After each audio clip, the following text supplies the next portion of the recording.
Hello, my name's Lee Fox, and this is my first developer diary for the game that I'm going to be making over the next few months as part of my university assignment.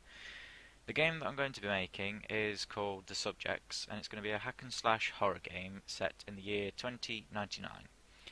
In Shanghai, China, with an ancient ruin that is the lair of a demonic force that's going to set out to destroy the world unless you, as the player, stop it.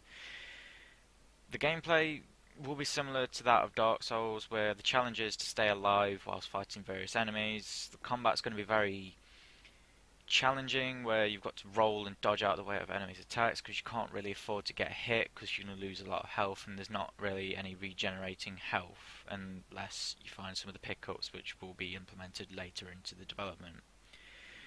I'll be covering more on the types of enemies that you're going to face when I get around to creating them, which will be in about a month or so long as everything goes to plan. What I'm focusing on right now is just getting the basic level mechanics to work. So the level mechanics basically are just the pillars that raise up and down within the labyrinth, which create a maze for you as the player to go through. And it's going to be set in quite a dark area, so the maze, you won't be able to see where you are apart from a small area around you. But yeah, as the pillars raise up and down, that's going to change the way that you have to go through to get to the end of the labyrinth, which is going to add like a whole different level of difficulty to it, because you've got to think about, where am I in the maze? Am I going the right way? Is there a monster around the corner that's going to try and kill me if I go this way? Or is there a secret over there that I could find? And it's really about exploring the entire environment and trying to find what well, basically, you've got to find the way to the end without dying, but also you've got to try and find some of the secrets because they're going to help you a lot in the game, otherwise you're going to find it very difficult to get to the end without dying.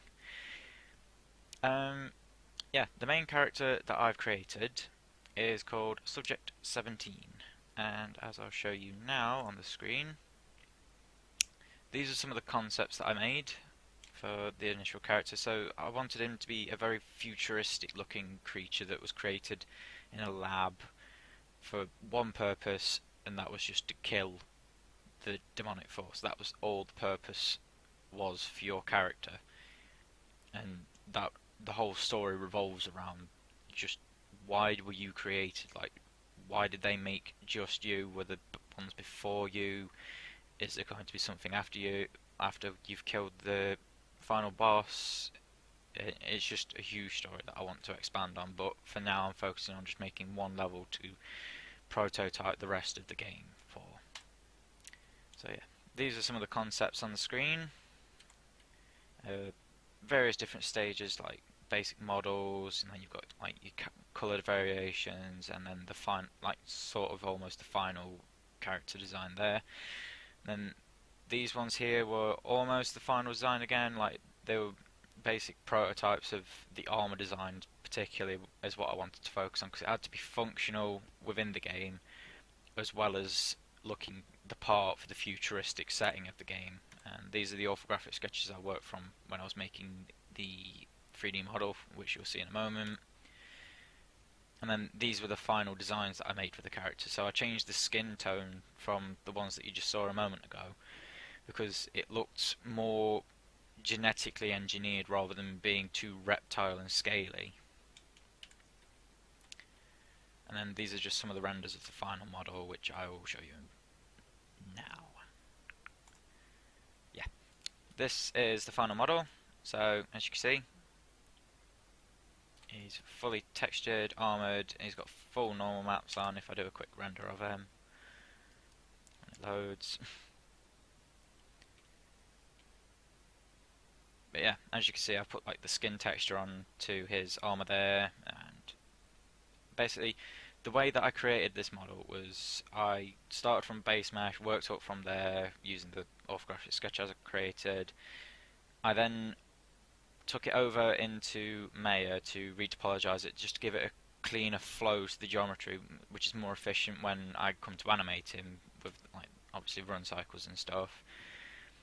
And then after I'd made the retopologized version of him, I put him into Mudbox, and from there I sculpted in all the skin detail and everything just to give him like a realistic outcome.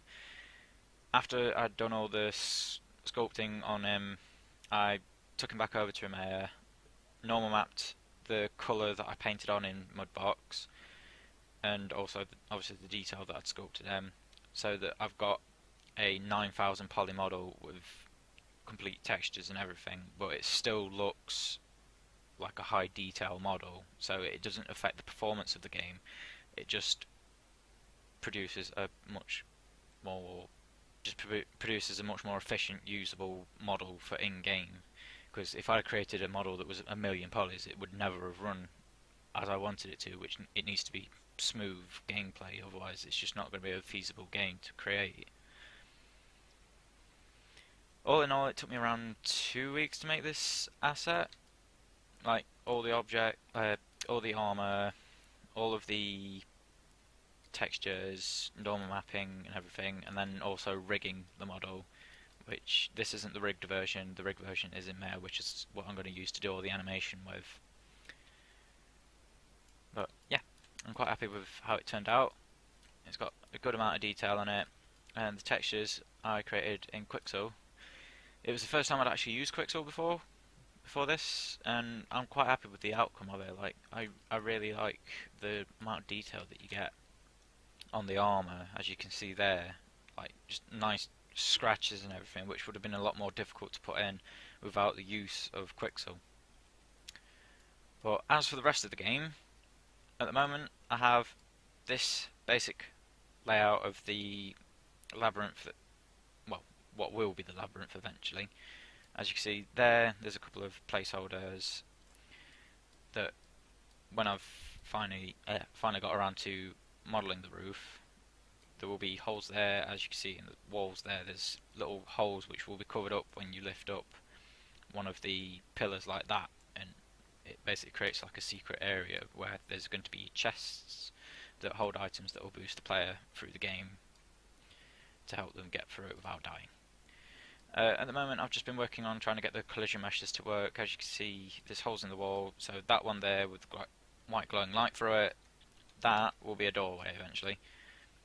So as you can see, I play from here, and the collision mesh doesn't work at the moment because it's basically acting like it's a full plane, which isn't great. But on this one, I've managed to fix it so that I can go through the hole, and obviously there'll be a chest in here. It's just getting the basic things to work at first. So over the next week I'm going to be adding the final few assets like the ceiling, the exit portal which will be there, and then the entrance doors over there, as well as like laying out all the chests. And after I've done that, I'm going to start working on getting the pillars to move up and down at set intervals so that it obviously keeps the environment changing, giving the player a challenge of how to go through. After that, I'm going to start working on the lighting for the game as well, because I want the game to be very similar to Dark Souls, where the player is actually the light rather than the entire environment being lit up, because it gives it a more grim, dark feeling where you're completely isolated and alone, so that you don't know what's around the next corner. Because if it was a brightly lit area, you would be able to see around the corner and go, oh, there's an enemy there, I'll just go the other way. Whereas I don't want you to do that. I want you to have to fight the enemy, or the enemy will sneak up on you and attack you and you won't be expecting it. It just gives you a bit of a shock factor to it. But yeah, thank you for watching, and I hope you join me for the next video, which will be in about a week or so. I'm going to plan to do a video each week for development diaries, and then throughout the week just keep posting like small updates like work in progress pictures, renders of assets, and all that sort of stuff. But yeah, thank you for watching. I hope you enjoyed it.